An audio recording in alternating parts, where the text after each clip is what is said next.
শুভ সকাল বন্ধুরা, আমার আরও একটা নতুন ব্লগে তোমাদের সকলকে জানাই অনেক অনেক স্বাগত। তো তোমরা সবাই কেমন আছো? আশা করি সবাই খুব ভালো আছো, আর আমরাও কিন্তু বেশ ভালো আছি। আজ হচ্ছে শুক্রবার, আর এখন ঘড়িতে বাজে ঠিক সকাল 8:30। তোমাদেরকে সাথে নিয়ে আমি আমার ব্লগটা শুরু করলাম।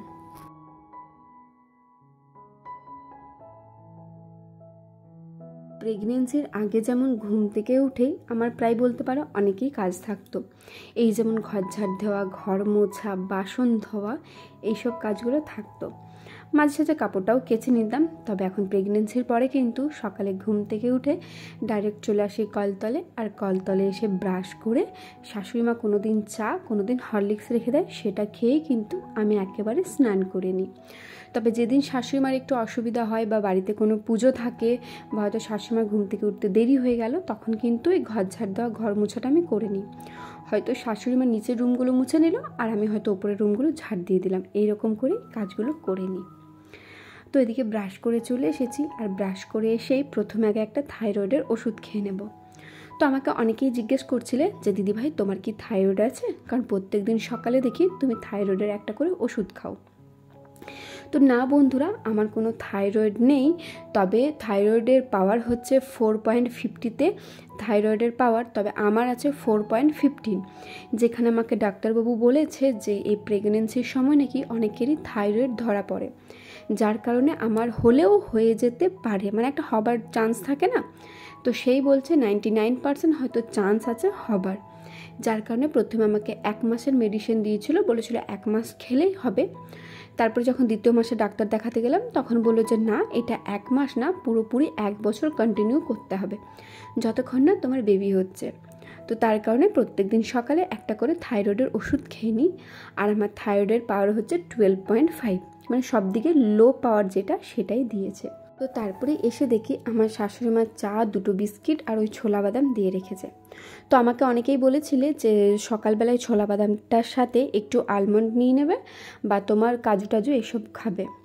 তো দেখো, সত্যি কথা বলতে আমি আর কাজুটা খেলে, মানে সকালবেলায় যদি খালি পেটে কাজুটা খাই বমি হয়ে যায়, আর আমন্ডটাও আমি ঠিক খেতে পারি না, খেলে আমার কেমন জানি বমি হয়ে যায়।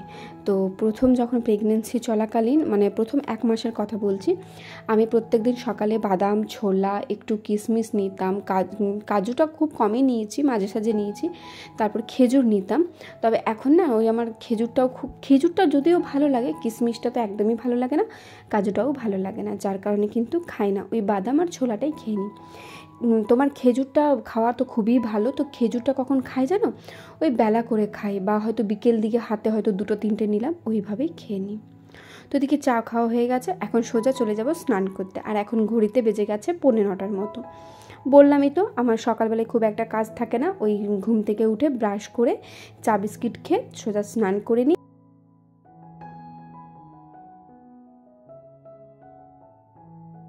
একটা বোনু কমেন্ট করেছিলে যে দিদিভাই আজ আমি সকালে থাইরয়েডের ওষুধ খেতে ভুলে গিয়েছিলাম বলে খাওয়ার পরে খেয়ে ফেলেছি, খুব ভয় লাগছে গো, কিছু ক্ষতি হয়ে যাবে না তো আমার সন্তানের? তো দেখো, এইটাতে ক্ষতি হবে বলে মানে আমি মনে করি না, কারণ যদিও যাই হোক আমার মতামতটা জানাচ্ছি, আমি তো ডক্টর নই। তো সেই ক্ষেত্রে বলতে পারি আমারও কিন্তু অনেক সময় এরকম হয়েছে, খাবার খাওয়ার আগের ওষুধটা খেতে ভুলে গেছি। তো সেখানে আমিও তাই করতাম তোমার মতো, যে খাবার খাওয়ার পরে ওষুধটা খেয়ে নিতাম। তো এইখানে ক্ষতি হয় বলে আমি জানি না, তবে এইটা যেন রেগুলার না হয়, 1-2 দিন মিস চলে যেতেই পারে, ঠিক আছে। তো এতে সন্তানের ক্ষতি হবে বলে মানে আমি যতটুকু জানি যে হবে বলে মনে হয় না। তবে যাই হোক, একদিন মিস গেছে ঠিক আছে, প্রত্যেক দিন যেন এটা না হয়, কারণ ডাক্তারবাবু তো আমাদের শরীর বুঝেই ওষুধগুলো দেয়, কখন খাবার খাওয়ার আগে খেতে হবে, তারপরে কোন ওষুধটা খাবার খাওয়ার পর খেতে হবে। তো সেক্ষেত্রে তোমাকে বলবো ঠিক আছে, ভয়ের কিছু নেই, আর এই সময় কিন্তু একদমই চিন্তা করো না। শ্রী হনুমান চল্লিশা। শ্রী গুরু চরণপদ্মে সরি মনে মনে, কোটি কোটি প্রাণবিনু তাহার চরণের শ্রীরামে চরণপদ্ম করিয়া স্মরণ। চতুর্বর্গে ফল চাহে লোভী অনুক্ষণ, বুদ্ধিহীন জনে হয় পবন কুমার। গোচক মনের যত ক্রিয়া সবকার, জয় হনুমান জ্ঞান গুণের সাগর, জয় হে কবি প্রভু কৃপার সাগর। প্রত্যেক দিন সকালে কিন্তু আমি স্নান করে যখন ছাদে কাপড় মেলতে যাই, তখনই ঠাকুর ঘরে গিয়ে প্রণাম করে একেবারে হনুমান চল্লিশা আর শ্রীকৃষ্ণের 108 নাম জপ করে নিই। এইটা কিন্তু আমার প্রেগনেন্সির ৪র্থ মাস থেকে আমি করছি, কারণ প্রথম ৩ মাস তো ছাদে একদমই ওঠানামা করিনি, যার কারণে আসতে পারিনি। আর আমাদের ঠাকুর ঘরটা কিন্তু একদম ৩ তলার ওপরে বলে আসতে পারতাম না।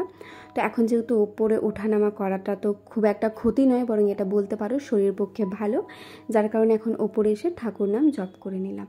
তো এদিকে ঠাকুর নাম জপ করার পরেই কালকে দেখেছিলাম বিকেলবেলায় যখন গাছে জল দিতে এসেছিলাম বেশ কটা লঙ্কা ধরেছে, তো ভাবলাম এগুলো তুলে নিয়ে চলে যাই।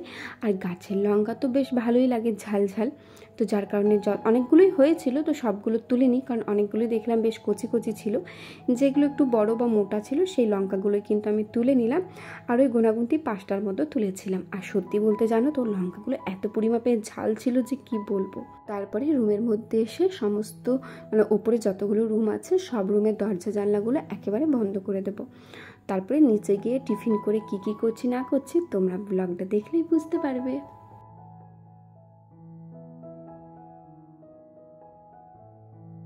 পিউ মণ্ডল বলে একজন বনু কমেন্ট করেছো যে দিদি আমার ইয়েস্টারডে অ্যানোমালি স্ক্যান হয়েছে, সব কিছু নর্মাল এসেছে, শুধু বেবির ওয়েট একটু কম আছে গো, ডক্টর টেনশন করার কিছু বলেনি, বাট কী খাবার খেলে ওয়েট ঠিক আসবে সেটাই ভাবছি। দেখো বনু, আমি যতটুকু জানি আমি সেটাই তোমাকে বলবো। তো শরীরে ওয়েট বাড়ানোর জন্য প্রথম কথা তোমাকে প্রত্যেক দিন একটা করে দেশি মুরগির ডিম খেতে হবে। দেশি মুরগির ডিম কিন্তু আমাদের শরীরে অতিরিক্ত একটা হাই পাওয়ার প্রোটিন বলতে পারো। তারপর এই যেমন ধরো বেদেনা খেতে পারো, তারপরে লেবু, মৌসম্বি, তারপরে আঙ্গুর, কলা, তারপরে তোমার আপেল, পেয়ারা যদি পাও খুবই উপকার। তারপরে আমার জানা ছিল না, তবে আজকের ভিডিওতে মনে হয় 1জন বা 2জন কমেন্ট করেছে যে দিদি ভাই ভাত খেলে নাকি বাচ্চার ওয়েট বাড়ে। এটা কিন্তু আমার একদমই জানা ছিল না, হয়তো হয়, কারণ তারা তো শুধু কমেন্ট করবে না। তো তুমি ভাত খেতে পারো। আমার যেমন কি হয়েছিল জানো তো, আমি তো 3 বেলায় ভাত খাই, যেহেতু আমি রুটি একদমই খেতে পারি না, আর মুড়িটা তো খাওয়া ভালো নয়, তো যার কারণে আমি কিন্তু সকালেও টিফিনে ওই সকালে ব্রেকফাস্টের কথা বলছি, তখনও কিন্তু আমি ফ্যান ভাত খাই, দুপুরে একটু মতো ভাত খাই, আর রাতেও কিন্তু আমি পান্তা ভাত খাই। রাতে তো আমি একদমই রুটি খেতে পারি না, রুটি খেলে আমার বমি হয়ে যায়। তো ডক্টরকে বলেছিলাম যে আমার রুটি খেলে বমি হয়ে যায়, তাহলে খাবোটা কি? তখন আমাকে ডাক্তারবাবু বলেছিল যে তোমার যেটা ইচ্ছা হবে সেটাই খেও। তো আমি একবার জিজ্ঞেস করেছিলাম ভাতটা খেলে ক্ষতি হবে না তো? তো সেই মুহূর্তে বলেছিল যে না, এখন কোনো ক্ষতি হবে না, তবে সেরকম যদি আমি কিছু বুঝি তাহলে তোমাকে জানিয়ে দেব। তো সেখানে 4 মাস পর্যন্ত আমাকে কিন্তু ডাক্তার কিছু বলেনি। এই 5 মাসে তো পড়ে গেছে, তো এবার ডাক্তার দেখাতে যাব। এই মাসে যেহেতু ডেট চলে এসেছে, তো তাও আমি একবার ডাক্তারকে জিজ্ঞেস করে নেবো যে ভাত খেলে কি সত্যি ওয়েট বাড়ে। তো তোমাকে আমি এগুলোই বলবো যে তুমি দেশি মুরগির ডিম খেও, মাছ খেও। মাংসটা খুব একটা কিন্তু আমাদের শরীরে কাজে লাগে না। ওই মাছ বলতে সে দেবে ছোটো বাটা মাছ বা চারা পোনা মাছ যেগুলো বলে, ওই মাছটা বেশি করে খেও। তারপর শিঙ্গির মাছ যেটাকে বলে, বড় মাছও উপকার হয় হয়তো, তবে আমি শুনেছি নাকি ছোটো মাছের বেশি ভালো। সেইখানে তুমি বাটা মাছ, চারা পোনা, মাগুর মাছ, শিঙ্গির মাছ, আরও অনেক কিছু মাছের নাম আছে, আমার খুব একটা জানা নেই। এগুলো খেতে পারো, এগুলো কিন্তু খাওয়ার পক্ষে খুবই ভালো বলতে পারো, শরীরের পক্ষে।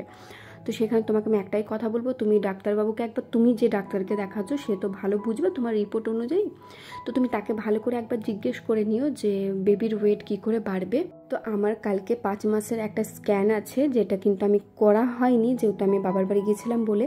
তো ডাক্তারবাবু 13 তারিখে ডেট দিয়েছে, যার কারণে আমি কালকে যাব স্ক্যানটা করাতে। তো তারপর আমার রিপোর্টে কি এসেছে বা ডাক্তারবাবু আমাকে কি বললো, আমার বেবির ওয়েট কত বেড়েছে বা কি, সবটাই কিন্তু তোমাদের সাথে আমি পরশুর ব্লগে শেয়ার করব।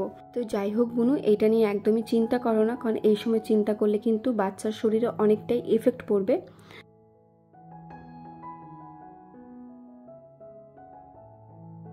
তো এদিকে তো দেখলেই আমার শ্বশুরমশাই কিন্তু নারকেলগুলো সব ফাটিয়ে দিয়েছে, আর এদিকে আমার শাশুড়িমা কিন্তু নারকেলগুলো করে নিচ্ছিল। তো আজকে আমাদের বাড়িতে নারকেল সন্দেশ হবে, তো তার মাঝে আমি একটু নারকেল খেয়ে নিয়েছিলাম। আর নারকেল খেতে আমি খুব একটা ভালোবাসি না, তবে বলে নাকি প্রেগনেন্সি অবস্থায় নারকেল খাওয়াটা খুবই ভালো, তো যার কারণে আমি একটু নারকেল খেয়ে নিচ্ছিলাম। শাশুড়িমা বললো খা, তুই তো এরকমই খাস না, এক দুটো খেতেই পারিস, যার কারণে একটু খেয়ে নিয়েছিলাম।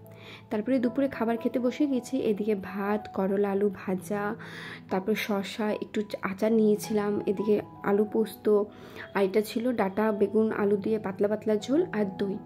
আমাদের বাড়িতে কিন্তু গরমকাল মানে প্রত্যেক দিন টক দই আসবে, টক দইয়ের সাথে একটু চিনি মাখিয়ে তারপরে ভাত খেয়ে নিই। আর ভাত খাওয়া যেই হয়ে গেছে সেই এখন চলে এসেছি ফল খেতে। তো আজকে ফলের মধ্যে ছিল একটা আপেল, একটা লেবু। তো আপেল খেতে আমি খুব একটা ভালোবাসি না, কিন্তু আপেল তো আমাদের শরীরের পক্ষে অনেক অনেক অনেক উপকার, যার কারণে খেতে তো হবেই ধরো। তো যার কারণে একটা আপেল আর একটা লেবু খেয়ে নেব এখন।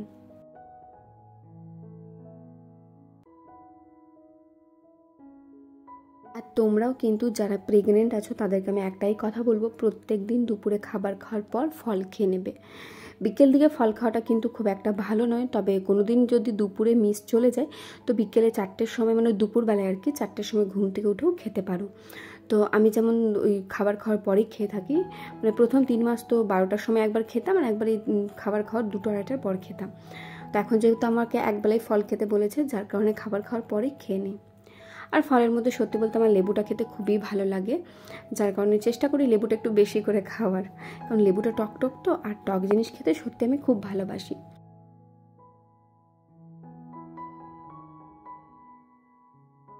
তো এদিকে খাবার খাওয়ার পরেই মানে বাড়ির যত দরজা জানলাগুলো খোলা থাকে সেগুলো কিন্তু সব আমি দেখে শুনে বন্ধ করে দিই, কারণ এই দুপুরবেলার সময়ে আমার শাশুড়ি মা ঘুমোতে চলে যায়, শ্বশুরমশাই, আমরাও ঘুমোতে চলে যাই, বাড়িতে কিন্তু কেউ জেগে থাকে না, যার কারণে দরজা জানলাগুলো মনে করে আমি লাগিয়ে নিই। তো ওইদিকে দরজাটা লাগিয়ে দেওয়ার পরে এখন চলে এসেছি মেন দরজাটা লাগাতে, যেটা আর কি বাইরের দিকে যে দরজাটা আছে, তো এই দরজাটা লাগিয়ে এখন আমি সোজা চলে যাব ঘুমোতে। তো চলো বন্ধুরা, আজকের ভিডিওটা এত দূরে রাখলাম। আজকের ভিডিওর মধ্যে কোথাও যদি একটু হলেও ভালো লেগে থাকে, like, comment, share and subscribe করে আমার পাশে দেখো। দেখা হচ্ছে কাল সকাল 10টায় অন্য কোনো নতুন ব্লগে।